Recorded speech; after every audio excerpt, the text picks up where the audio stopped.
呢度係川龍街，隔離係聯合大藥房1年。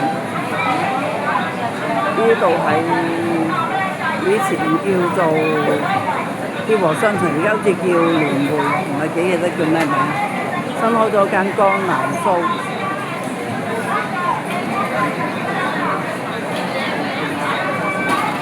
咁新開咗幾日啫，每日都好滿人買嘢嘅，真係幾多人買嘢。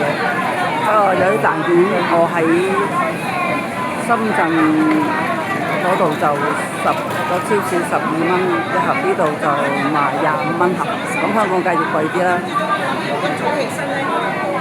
有啲蛋糕係10蚊6件，就2隻手指咁大到啦，一盒就6件，唔係好大件嘅，日日都好滿人㗎啦。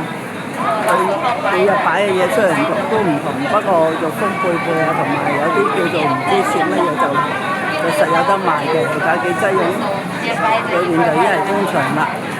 呢度荃灣川龍街報道完畢。